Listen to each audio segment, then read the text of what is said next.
Inside the Fox 59 CBS 4 podcast studio, welcome to the Colts Blue Zone Podcast of the first week of the NFL season 2025. Everybody, Mike Chappell loves it. Matt Adams love it. I, Dave Griffiths, love it. We are glad to bring you some Colts content as we finally have a regular season game to talk about. And as we tape this podcast on Thursday, the first game of the season is coming up tonight.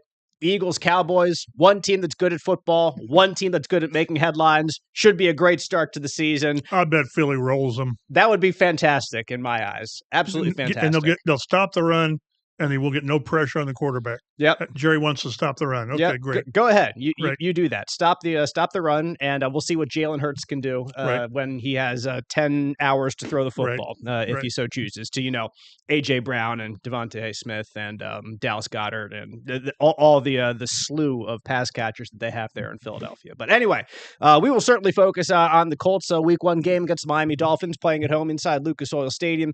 Some streaks to get to, some analysis to get to. Some stats about the Colts fan base that might not be the most enthralling as the 2025 season begins, as Matt winces over here to my right, but we'll get to that. Like I said, it's going to be this is such a wonderful week for football fans, because even last week with college football, obviously great. The NFL, Chap, continues to be a different beast in the world of sports, and there's a lot of reasons, I think, why the NFL is king over other sports. But what an exciting week to be a football fan and to be a Colts fan. At least for 1 week, perhaps it's exciting to be a Colts fan, as we'll get to in a minute. But this is what a lot of fans live for us this week. Well, go back and look at the top 10, top 20 televised, most watched events in TV, and their Super Bowls almost exclusively. And the Pro Bowl still draws numbers. Somehow. I mean, because it's gotten to be, just a skills competition. But the anticipation is incredible. Almost every franchise, there is anticipation. Cleveland, I don't know what you look forward to there. New Orleans, and in Indy, we were talking. You'd like to have some idea of what what your team is that you follow is. And with Indy, I just don't know. It doesn't help that the quarterback is a new quarterback. But that's why. Right. Yeah, that's a big reason why. I always go back to when we did predictions with the Peyton Manning, even the Andrew Luck Colts. Well, they're going to win 10. Right. Because he's that good. Right. And then if things fall into place, who knows? When you have questions at quarterback, and these guys do, I still believe that this is a playoff caliber roster. I do. Flaws, of course, most teams have flaws, but they don't have the quarterback to cover up those flaws. Mm-hmm. Can Daniel Jones win a 38-35 shootout? I don't see in his past what says he could. So when you have questions at quarterback, you have questions everywhere. And I think the knock against Chris Ballard over the years about building a contending roster, as yes, he has built a contending roster in some places, but a lot of those positions that he has his premier players have not been the premier positions. Right. So you look up and down the roster, and similar this year, there's questions at some of the premier positions. Quarterback, obviously the most premier of them all. I think one they finally got settled is left tackle. Bernard Ryman, boom. He could be a Pro Bowl guy this year. He could be there for 8 years. His arrow is going up, I think, still. And so you got him. Boom, fantastic. Number one wide receiver. Haven't had one his entire time. A clear number one. Edge rusher. Haven't had a clear 10-sack capable guy his entire time here either. You've had some years that have been very good, like the year 2 years ago where Ebukam led them with 9, I believe it was, or something. When's the last time they had 10? Was it Eric Walden? They had 5+. It was 2019. Justin Houston. It was Justin Houston. Yep. But it was 10 or 11. Right. Yeah, right. It wasn't a high. I'd take just someone who could do 10 every year, but they haven't had that. And number one cornerback is the last one. Like all those premier positions, they have not had premier players. So you say they have a playoff caliber roster. And I say, well, they have playoff caliber players at not important positions in today's NFL. This is not 1993 anymore, where you can rely on the Emmitt Smith, Barry Sanders, Bo Jackson, Christian Okoye, Marcus Allen, all those guys to be running the ball, stopping the run. Your Grover Stewarts, again, who would be a great player in that era too, to have in the middle and stopping the other team's run game. This is a different era of the NFL.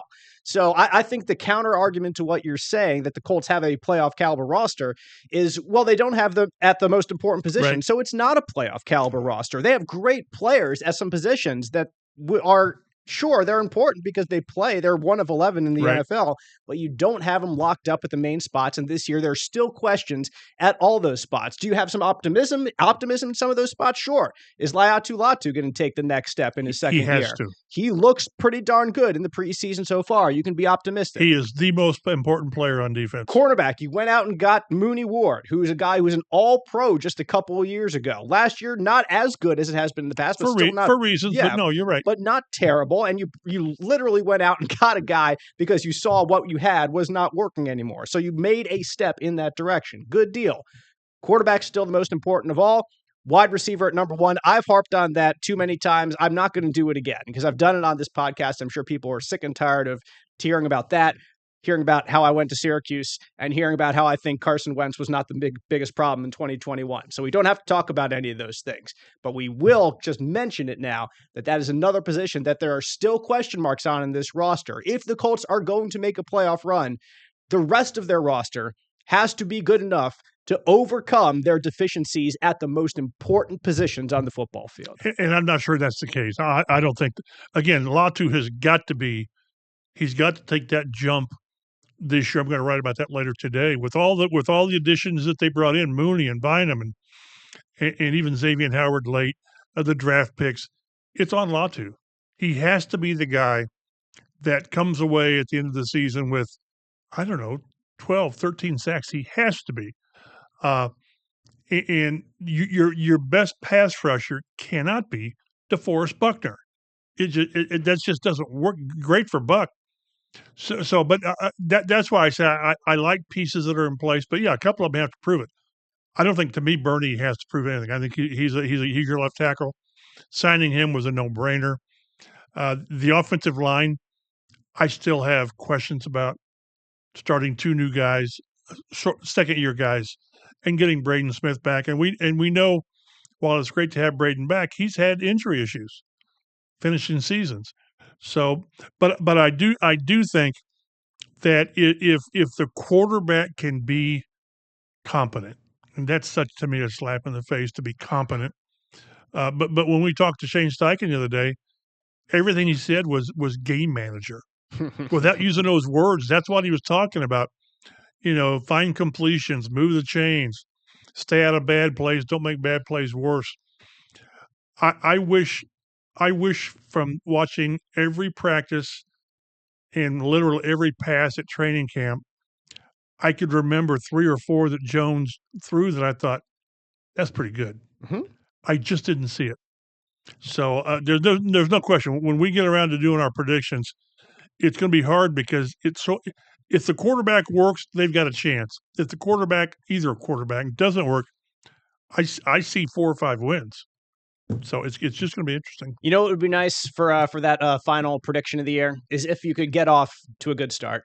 And that is something that this Colts franchise has infamously not done. Their last Week 1 win, I'm sure some of our fans already know it, was 2013. The quarterback they were facing was Terrell Pryor of the Oakland Raiders, a team that doesn't even play in Oakland anymore, a guy who was barely a quarterback for 3 seconds in the NFL. That's the first week the Colts got a victory. Your best player is retired, and your next best player has been a position coach at receiver for 4 years in Reggie Wayne. Right. That's how long it's been. It has been not a losing streak, but it has been a win-less streak because of the tied Houston. Infamous tie. Thanks to 2022. Yes, the lovely 2022 season rears its ugly head yet again, and that was one of the highlights of the 2022 season. If you just look at the number of, it was one of the better results, I guess I should say. One Maybe of them makes highlights. it sound like there were multiple ones. Well, yeah, there were like there's the win against the Chiefs, and there was this. And they beat the Chiefs. Exactly. They won on Thursday Night Football in the worst football game ever played on Thursday Night Football, which is saying something, or at least the ugliest game. 12-9? Yeah, 12-9 or 9-6, whatever the heck it was. It was all field goals. It was disgusting. And Stephon Gilmore had the game sealing he had play 2 or 3 there, plays in the game. Really, really nice plays. He was a good player, that Stephon Gilmore. That's what the thing with, like you talked about, corner. They've had splashes of good plays. Yes. Xavier Rhodes gave him one good season. Vontae Davis, the late Vontae Davis, gave him Pro Bowl seasons, but that was a while ago. That's been a while ago. A long time ago. So yeah, that's it's just too many stretches of not having the right guys. Yeah. In 11 years, that's the longest active streak in the league. Here's what I'll say about this streak. I think the Browns had something like a 20-plus year streak of this in recent years. It was only recently that they snapped this streak. Right. So it could get a whole lot worse, Colts fans, is what I'm saying. You could be Cleveland. Yes, exactly, which nobody wants to be. But I think when it comes to streaks like this and the losing streak in Jacksonville, you need to address it if you're there. You can't just be like, well, that was a different team. We're not playing history. We're playing we're playing a new team. Right. And I get guys saying that to the media just to brush it off and try to not make it a storyline, but it is a storyline and we're not going to ignore it. Like in the locker room, your leaders have to grab everybody by the scruff of the neck and say, we cannot lose in week 1 again. There will be no slacking this week. There will be no giving a second best effort this week. We cannot do it. And it comes even more under scrutiny because of exactly who you're playing, which we'll get into that plenty more with the Dolphins and how they're very similar to the Colts in terms of expectations from last year into this year and what they hope to do. And the team that you might be chasing for one of those wild card spots. Exactly. Precisely. Head-to-head tiebreak. Like it's hard to say a week 1 game is a must win, but daggum, not this year. You've got and Jim Irsay is going up into the rafters, which we should talk about that. The team will honor the late Jim Irsay during the game. He joins the Ring of Honor. Team's going to wear a patch honoring Irsay throughout this entire season. Of course, his father was the first person inducted into the Ring of Honor here in Indianapolis. So a very deserving place and an obvious position for Jim Irsay to join here in the very first game of the season. Yeah, and I was talking to Pete Ward for a story I did, and he said that his biggest regret is that a lot of the younger players never really had a chance to know him, to get to know the real Jim Irsay. Maybe they only know the way it ended with the unfortunate situations and all that, but yeah, it'll be very emotional. With the daughters will be out there at halftime, and we'll present him. And what's always cool about this is how many of the former players and Ring of Honor players come back. I think this is the 20th member of the ring, and I'm guessing a dozen of these guys will be back. Mm-hmm. It was notable to me. The one player who is still here from the prime Jim Irsay years in Indianapolis is, of course, Reggie Wayne, who's now wide receivers coach. And after Mr. Irsay passed, he came and spoke to us, to the media, and just how emotional he was and how much he stressed his meeting with the players about telling them what Mr. Irsay was truly like to him and to the players in the prime years of this franchise in the mid-2000s. So, like I said, it'll be a deserving honor. It will be an emotional mid-game ceremony, and Jim Irsay will be forever honored at Lucas Oil Stadium. Let's talk about breakout players for the 2025 season. I think we might have touched on one or two already, but let's focus on what we think is either necessary or possible for the Colts here in 2025. We'll get to some game analysis in a bit, but before that, kind of more of a broad scope view of how we think this season is going to go, and some guys on offense, on defense that could in particular make a big impact here in 2025. We'll start with offense first.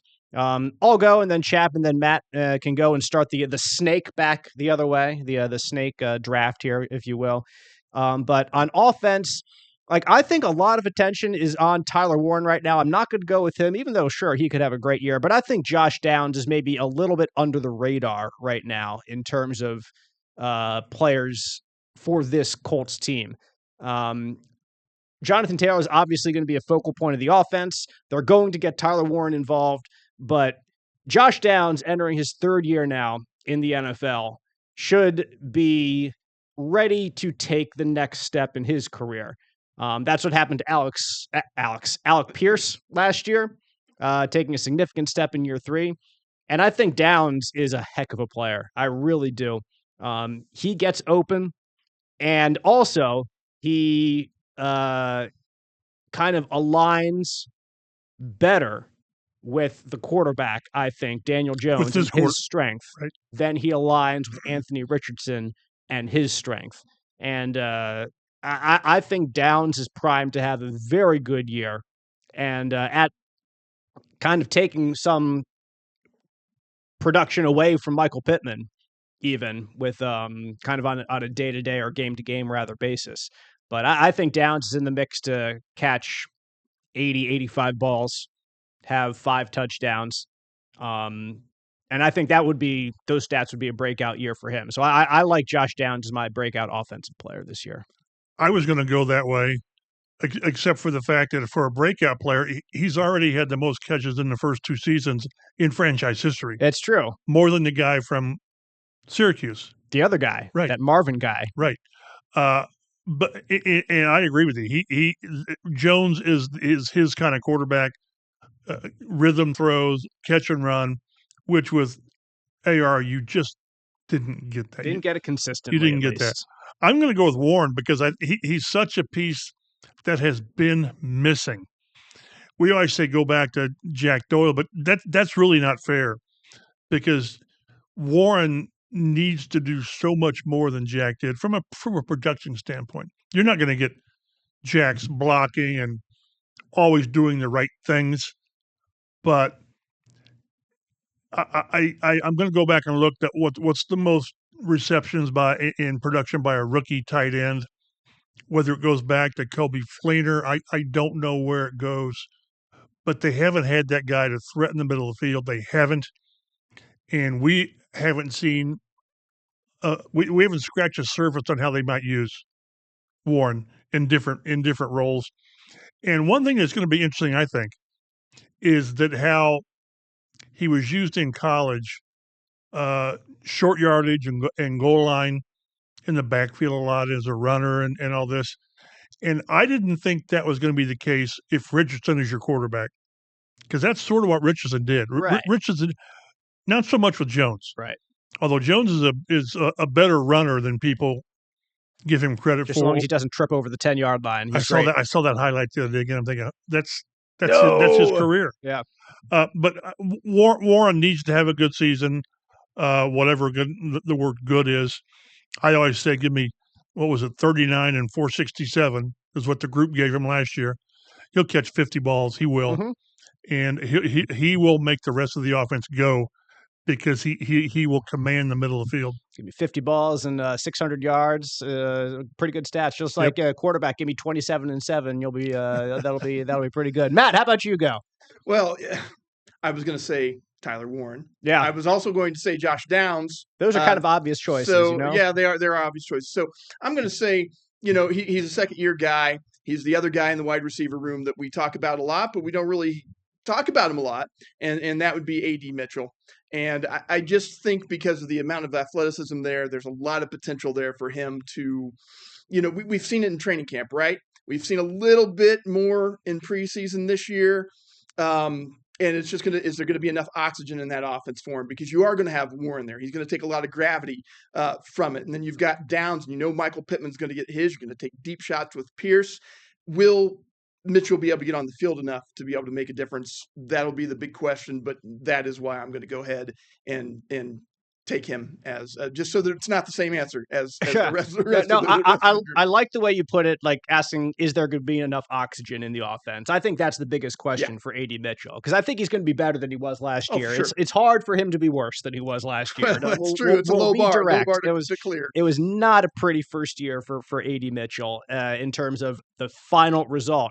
He could get open. Mm-hmm. That was pretty. We saw that. Yeah, but finishing plays, exactly, was not pretty. So how many opportunities does he get And so that's the biggest question. If he can carve out a role for himself and I think just step back up to the level that he was expected to be coming out of college at Texas, then that would be a significant step forward. That would be a successful season for AD Mitchell. I don't need him. Like, if I'm a Colts fan, I'm thinking I don't need him to break out fully. Right. I just need him to finish some plays this year and not be bad and take a step forward. Get yards, something going right between the head, just to move forward in his career and finish that play on the side, right? That sort of thing. And I think he's the kind of guy, and it's hard to do sometimes, but you have to get him involved early.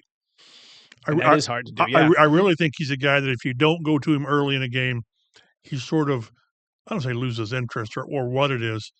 And I think the hard thing for AD this year is going to be that he's going to be the plug-in guy.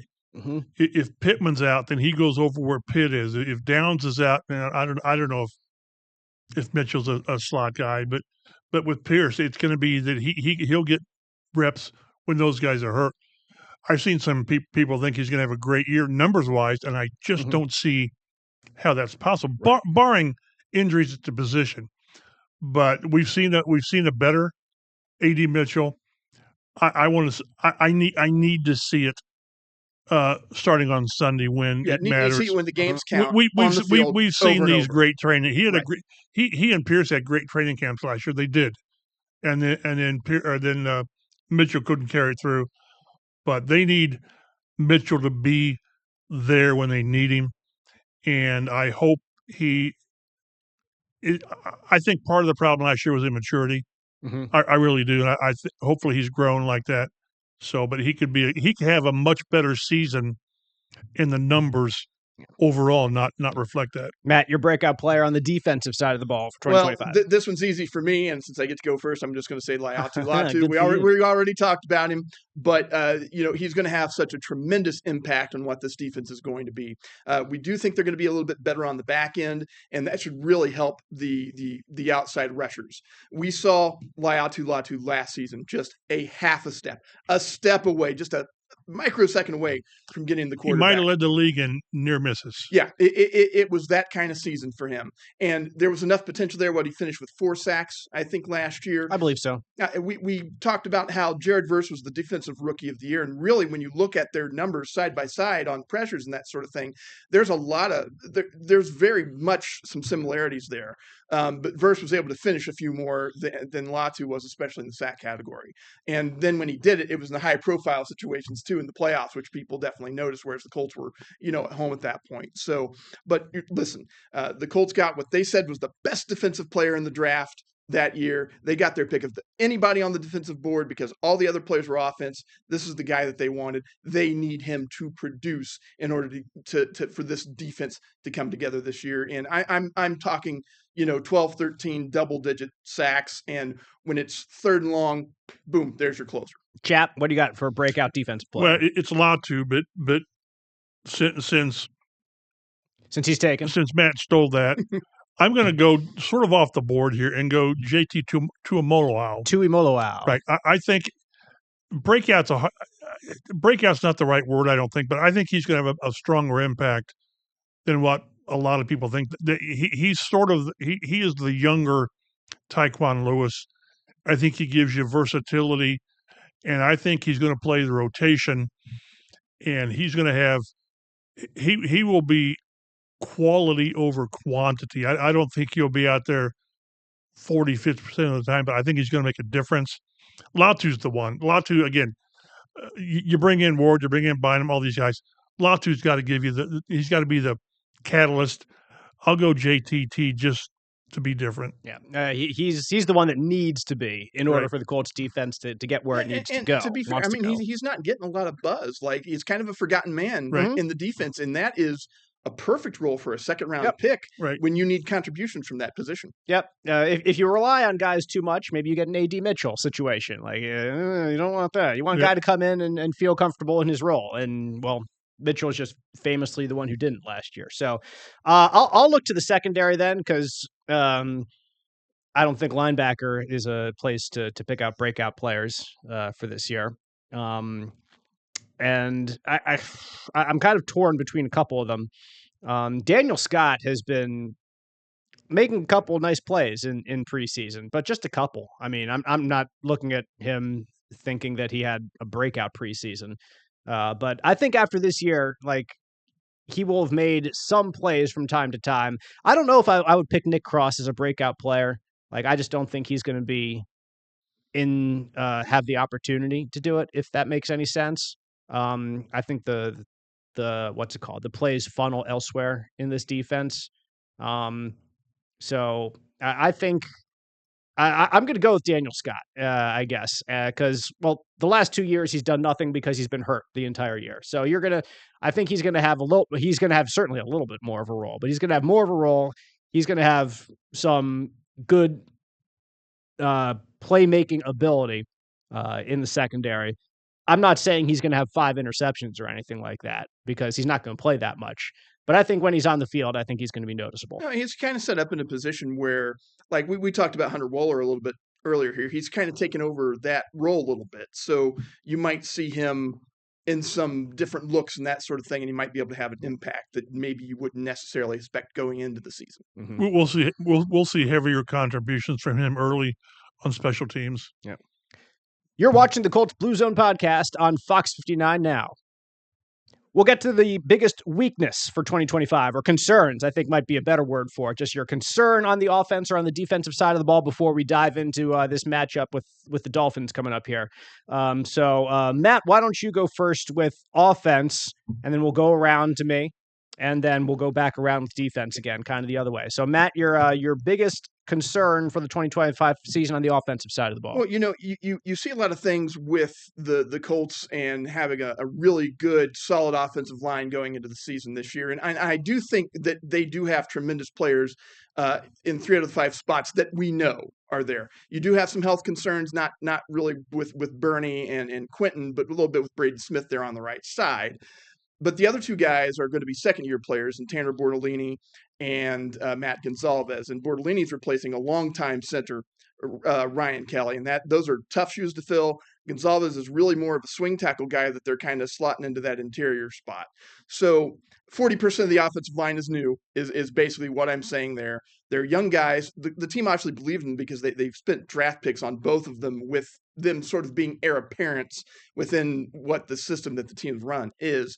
But you just don't know if they're going to be able to adapt to those things. Bortolini had some good moments last year. He had some moments that were not so good. And then Gonzalez is a little more of a wild card. So I don't think it's a bad unit.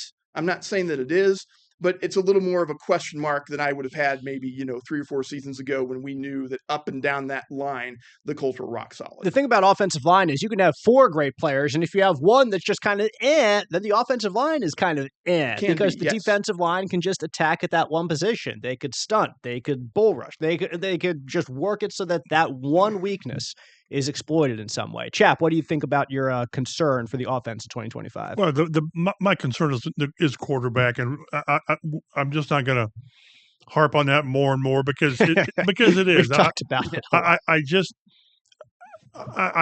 just don't expect Jones to all of a sudden revert to 2022 Jones when everything was in place. He had to run and go back and look.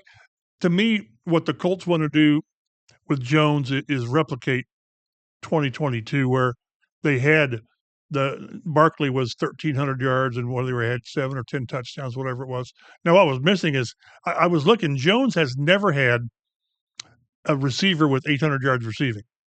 Now that excluding last year when Neighbors went off, but he only started 10 games.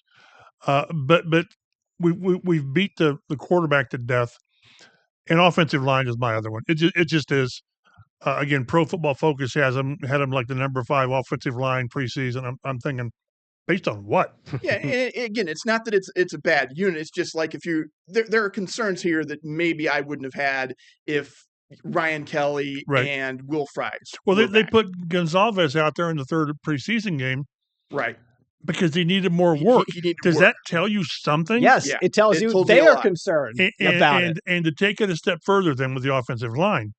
I think the last time all 16 or all players started every game was 2019, was it, or something like that.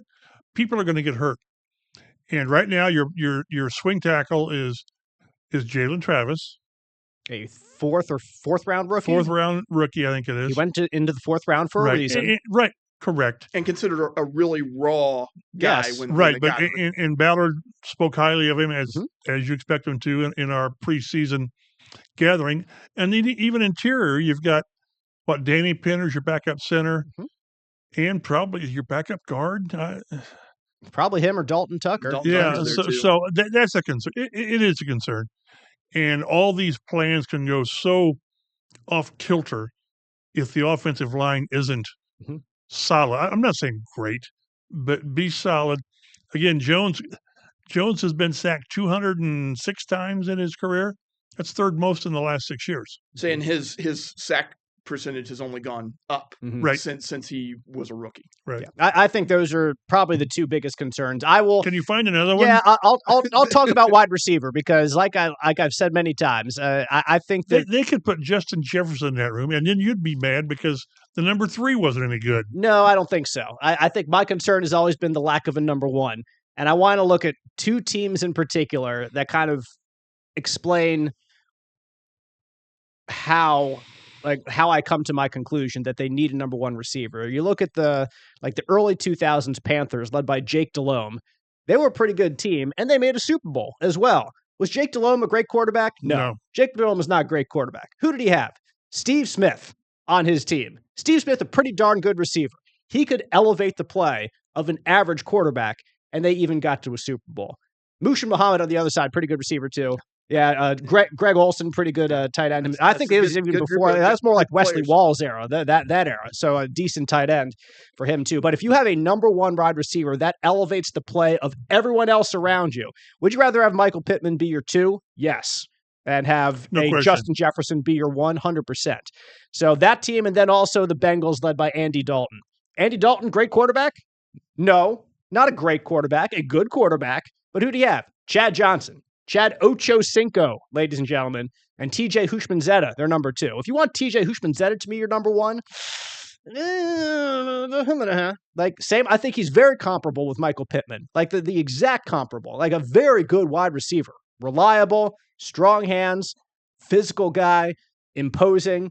But you want somebody else. You want a number 1. Chad Ochocinco was a number 1 and elevated the play of that entire offense. So if I'm not talking about not talking about quarterback or offensive line, I think the lack of a number 1 wide receiver is still something that is going to limit this offense in 2025. Somebody was at NFL.com or Pro Football Focus did their top 25 receivers in the league, and the Colts had no one. Yeah, no. So Pittman's not even considered top 25. Yeah.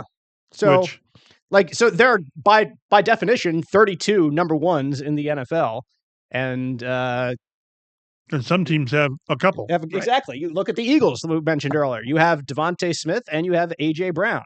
Those are 2 guys that are definitely Jamar Chase and T. Higgins. Pretty good examples. Well, yes, exactly. This week.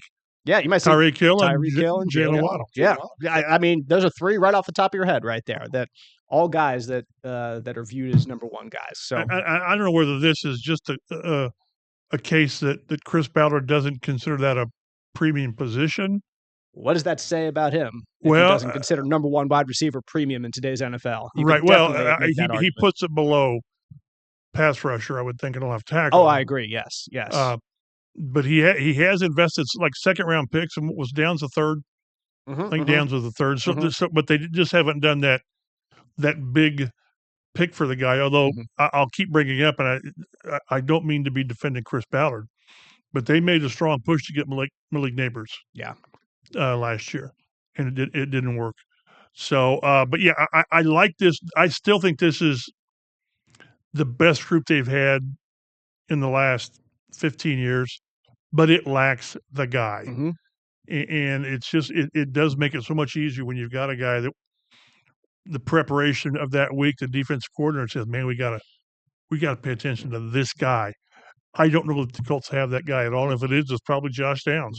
Yeah, I agree. Josh Downs could be Steve Smith, but he could develop into that guy. That's why I think he could be a breakout player and take another step forward, I guess, in his career. That would be great for the Colts if he could do that, something like that. Biggest concern for the defensive side of the ball, I'm going with edge rush still, just because no one has proven that they can do it. Latu, has looked good in the preseason, but preseason is not a time where you finish. Like, it's not a time where you show that last step. You know what I'm saying? Like, you know that Latu looked pretty good against the Colts offensive line in the preseason. There are a couple plays that he's right there in the backfield with either Anthony Richardson or Daniel Jones. But would he have finished? Well, that's what he couldn't do last year. So why would we know if he could do it this year or not? We don't. He's shown good things, sure. But if you're saying that he has to be great, well, that's still a concern for me. And with the edge rush being so important on the defensive side of the ball, that's why it's kind of my number one concern right now. Look at the other side. You got Samson Ebukam, who is coming back from Achilles. What can you rely on him for? What can you expect from Kwity Paye? I think Kwity Paye is a really good player, but I think that he might be trending more toward the Jabal Sheard type thing. Have we seen his ceiling? Exactly. Probably. We might see his ceiling by now. And if you're relying on JT Tuimoloau to come in and have your 8 sacks for you, you're like, why would you do that? He's a second-round pick there. So might he get 7? Sure, that'd be fantastic if he can. But I'm still concerned that they just don't have enough pressure on the edge, which is something that a lot of the elite teams, playoff caliber teams in the NFL have. So that's my defensive concern. Chap, what about yours? Initially, what jumps out at me is linebacker. Mm-hmm. You have to play linebackers. Yeah, got to play at least one or two. You got to play some. And the second guy's got to be able to cover. Right. Joe Boschi is a great story. I talked to him last week. It's a great story. But he started like 2 games in his career, and it's been a couple of years since he started. He's been primarily a special teams guy. Zaire Franklin's a tackle machine. He's not strong in coverage. And I don't, we've talked about Jalen Carlisle. Well, he won't play for the first month. Just another wild card. So there, but the other one would be the run defense. They've not found someone to help Grover, and Grover, when he comes out for the 20-25 plays, who? Yeah, who's going to be? And if teams can run 4.6, 4.7 on you, then it's going to make it harder to rush the passer when they can run on you. So. Mm-hmm. Backup tackles for both Buck and Grover concern me. Yeah, they're definitely going to get some play for sure. You just don't have that first team defensive line in the whole time. Matt, what about you? Well, I mean, Chap just took 2, as he does. In his good job, Mike. But Chap, we'll let Chap do that. I carpet bombed it. And I got Latu, right? So it all evens out. There you go. But I was going to mention the same thing too, like the backup defensive tackles for the Colts. Like, what you're going to get from Grove, what you're going to get from Buck. But behind that, and those guys can't play every down of every game all the time. They're going to get nicked up. They're going to need a break. Are those guys going to be able to hold solid on the line? And I do have some concerns about that. And we have mentioned numerous times as well, linebackers. So that's no surprise either.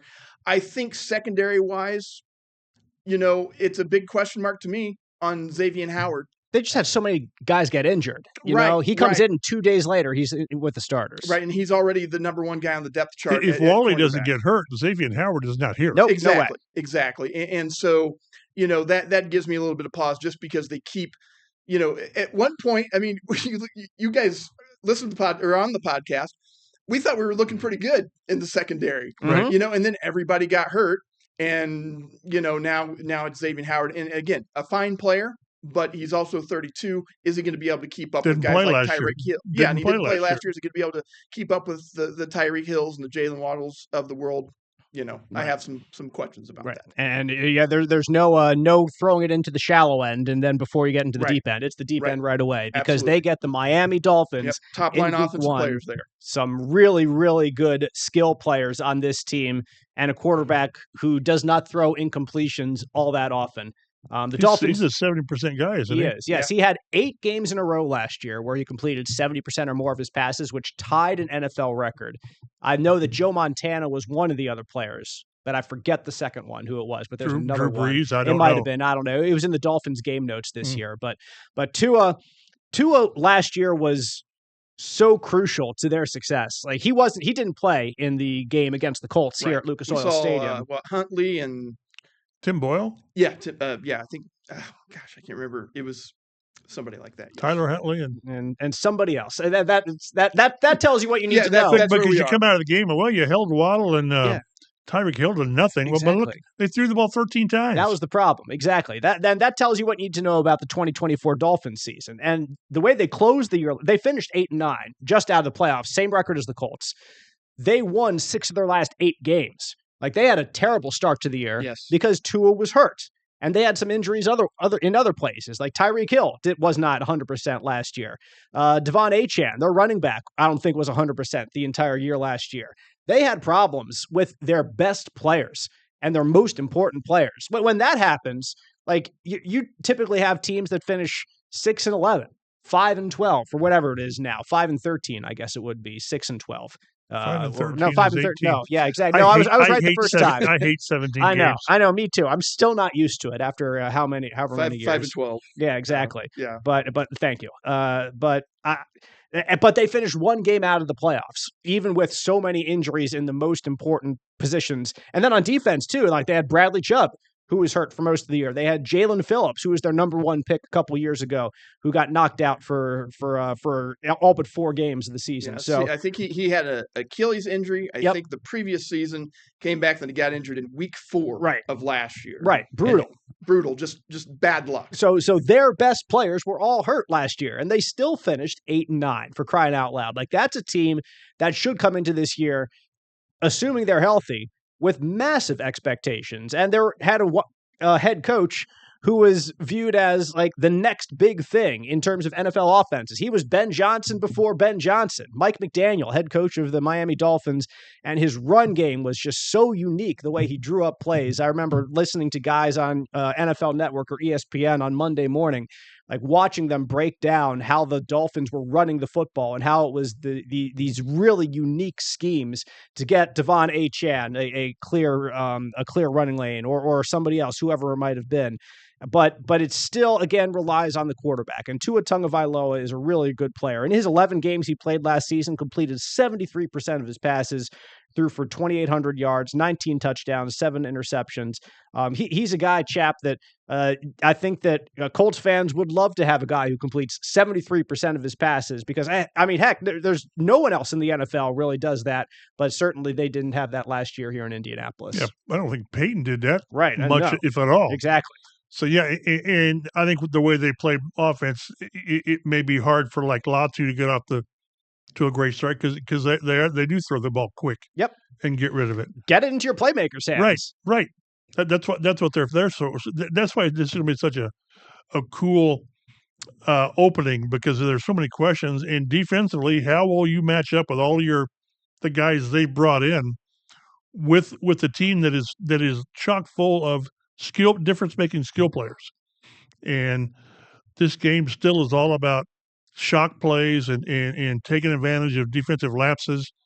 And Miami's got the people to do that. Yeah, certainly do. And their defense, like I said, they're going to have Bradley Chubb, Jalen Phillips. Chop Robinson was a first-round pick last year who had 4 sacks. They got Judon. Yeah, and they brought in Matt Judon, who infamously the unblockable Matthew Judon. He sure was. When if you ask Sam Ellinger, who met the turf at in New England far too often that one game in the infamous 2022 season. So yeah, I mean that's a pretty stacked defensive line. They beat Kansas City that year.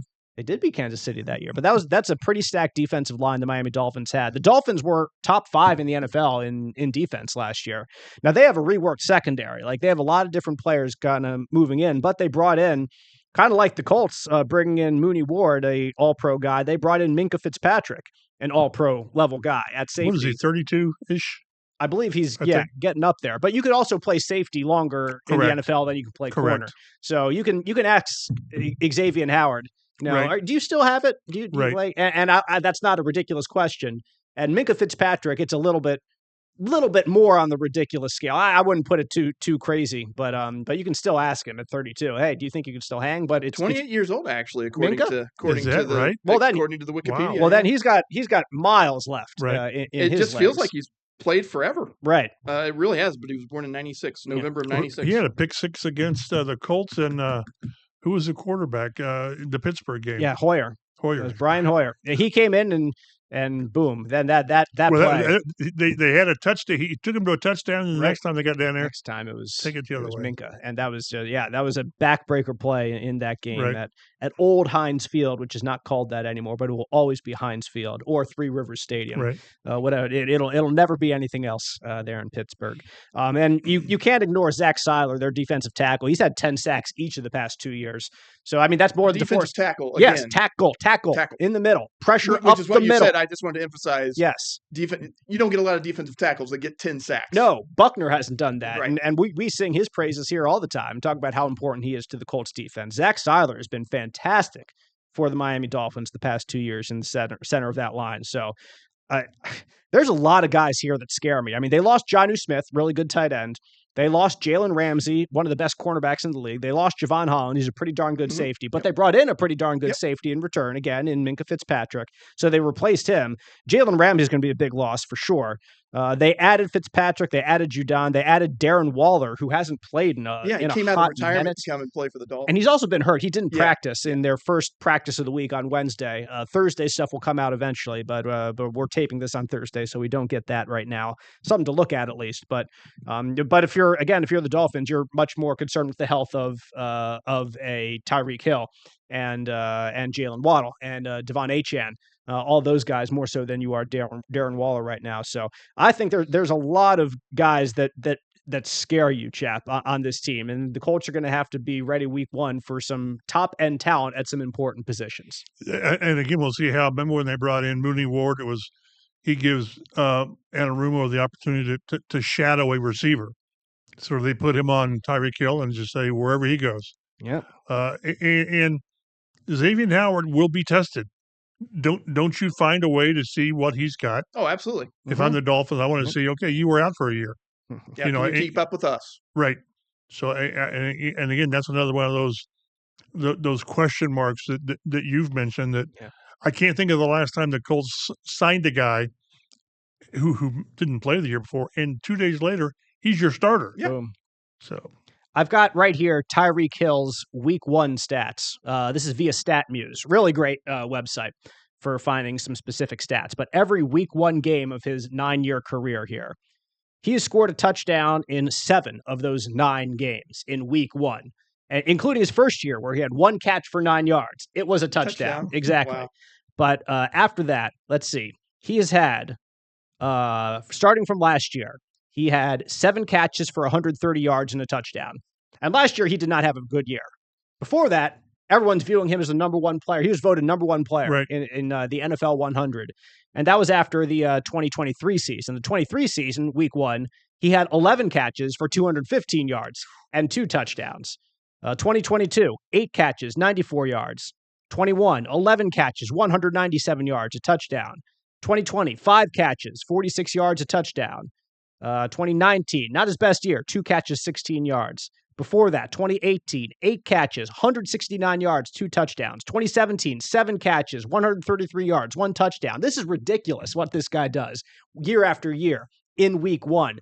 The Colts cannot let that happen. Can't do it. And he is one of the best in the NFL in being ready to go week one, as the Colts are one of the worst teams historically to be ready to go week one. And he's the kind of guy, too, that maybe the first couple games the defense isn't up to snuff on tackling. Yep, because they're not practicing it as much. And he will the catch and run is incredible. Yep.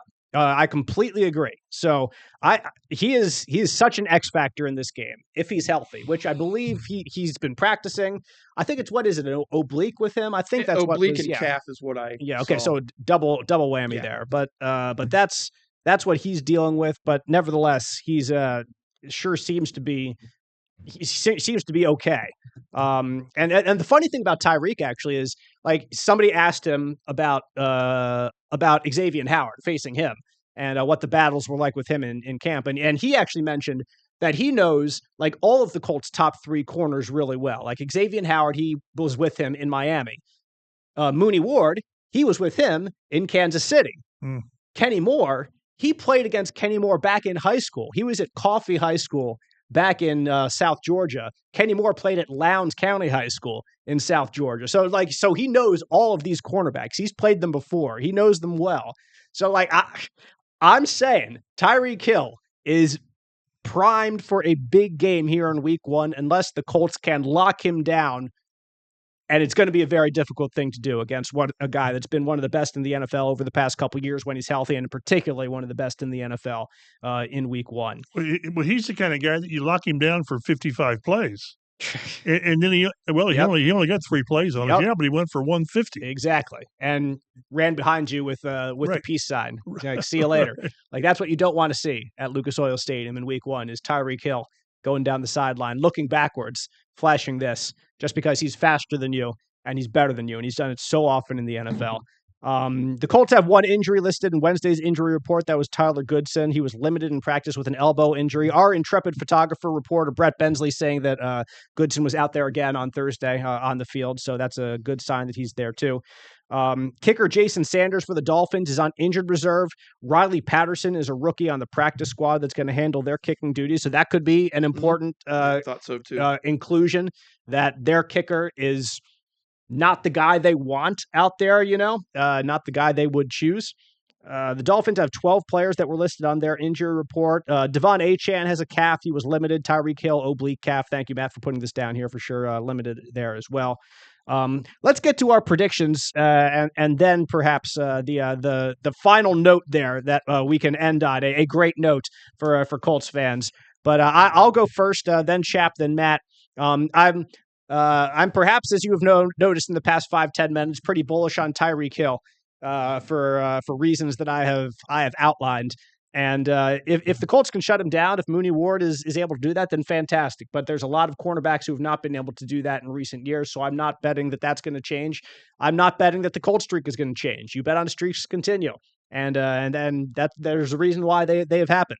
So I'm picking the Dolphins in week 1. I think it's going to be a 27-21, 27-20. Let's go 27-20 ball game at Lucas Oil Stadium. And the Colts have to bounce back from a week 1 loss, and they'll try to do that in week 2 against the Broncos. Chap, what do you think? I've got 24-20 good guys. And you're right. If you're a bettor, you bet on streaks to continue. You just do. But when we talk about must wins, I just would be concerned where this season goes. And this is no way to bet at all. Right. I would just be concerned what happens if. Right. But I think there's so much on the line. In the Jim Irsay Ring of Honor, I think that gives you an initial boost. But then it'll be over. But I just think this is the urgency to win this game to break the streak and to get some positive vibes around the team and the city is immense. I just wish I had confidence they were going to do that. 24-20 Colts. Matt, what's your prediction for week 1? I'm going to go ahead and go with the Colts here just because this is a Colts podcast, and my heart says at some point the streak has to end, right? So he has them going like 17-0 then. That's right. Let's go. Exactly. Yeah. But I'm going to say 27-24 Colts somehow find a way to pull this off. I'm not saying I totally believe that they could do this, but this is what I'd like them to do. Well, your optimism inspires me, but your optimism is not exactly common among the Colts fan base, Matt, because according to a survey from The Athletic, only 6.8% of Colts fans are optimistic for this coming season. It is dead last, 32nd out of 32 NFL fan bases. The most optimistic are the Broncos, the Eagles, and the Tampa Bay Buccaneers, all over 97% optimistic. The Colts are one of only 2 fan bases at less than 10%. New Orleans has an 8.5% optimistic rating, and their quarterback might be Tyler Shuck in week 1. It's currently Spencer Rattler, but we'll see how long that lasts. Exactly. So that's where they are right now. The Indianapolis Colts, the Daniel Jones quarterback Indianapolis Colts chap, not too optimistic. The fans out there who could be listening to this Colts Blue Zone podcast right now. Well, he's 1-4 as the opening day starter. That's not the best combination with this franchise. So again, everything says, well, of course it's going to continue, but this is where, again, the must win, which means 0. But I see where this season can go if they are what they think they need to be, playoff level. then you've got to make hay in the opener and the first half of the season. We're going to quickly do record predictions and then wrap us up. I know we don't have a lot of time. I'm going with 8-9 or 7-10. I think the number is 7.5. I think that's a great number if Daniel Jones is your quarterback. I'll go 8-9 and say they can get to 8-9, but not quite to the playoffs. Yeah, I think 8. I've got 8-9. I tried to go 9-8, and I just can't. Can't find the 9. 9-8 means you beat Denver in the second week, and I think they could. Mm-hmm. They should have beat Denver last year in Denver. Yeah. If somebody hadn't dropped the football. So I've got 8-9. Matt? Strike 3. I had 8-9 as well on the season. I just until I'm convinced that they're going to have some quality quarterback play, and that is a long, long process of convincing me. Then I just kind of have subpar expectations for right now. Well, the Colts take on the Miami Dolphins. If you're in Central Indiana, you can watch it on CBS 4 1 o'clock. Be sure to tune in to the Colts Blue Zone pregame show, also on CBS 4 at 11:30 on Sunday morning before the NFL Today begins. That's the Colts Blue Zone podcast. I'm Dave Griffiths. Thanks to Mike Chappell at mchappell51 on Twitter. Matt Adams is at Statabaddy. I'm Dave G _sports. We'll see you next week on the Colts Blue Zone podcast.